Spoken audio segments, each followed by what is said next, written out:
Let's pull up the web browser here from the Shortcuts widget. EBDO Rev A 3G connection, pretty decent. And of course with 800 by 480 pixel resolution, there's a lot of screen real estate to work with. Full flash support. You can even watch YouTube videos on the device, although the frame rate's pretty slow. I'm going to pull up the Mobile Burn website right now just so we can see what that looks like. The site's rendered pretty accurately. There's some minor formatting issues, but in general this is what the site looks like. As I mentioned earlier, the little controls here on the side handle zooming. The up button will zoom in, down button will zoom out.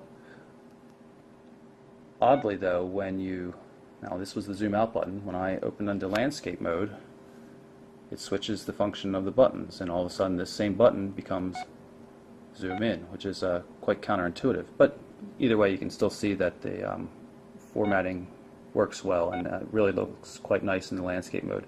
I can get rid of this menu bar here just by tapping on this little full screen icon, so you can make the most of the large wide VGA display. Here's the bookmark manager inside the browser, and we'll use that to pull up this YouTube video.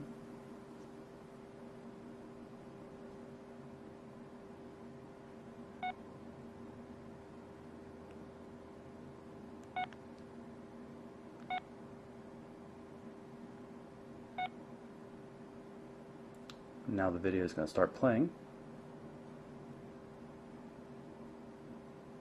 Michael Worrell with MobileBurn.com. I have in my hands the new Nokia.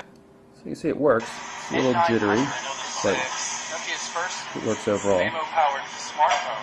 They use the Linux-based It's also double tap zooming, but it's not intelligent zooming, so it doesn't really just zoom to an arbitrary level. smartphone. So the browser's working pretty hard to get that YouTube video working, but overall it's a pretty good experience. Or should I say Symbian-based OSs? I'm going to bring up the camera by pressing briefly on the shutter button. You can see there's crosshairs in the middle, and wherever you point and press the button, it'll focus on that. Press the shutter button again to save the photo and get back to take another photo. If you hold down the button, even from within inside the camera application, it'll switch over to the video recording mode. Take a look at the settings.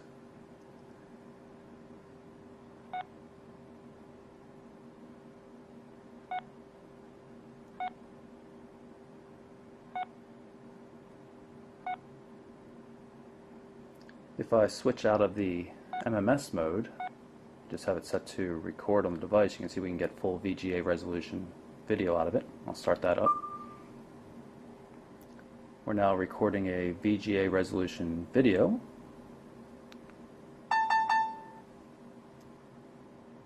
Save it and play it back.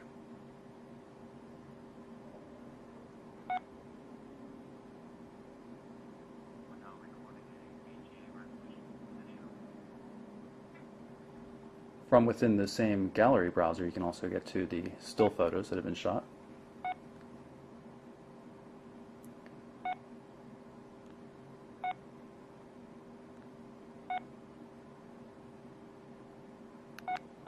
There's plenty of email support in the device as well. Mobile IM.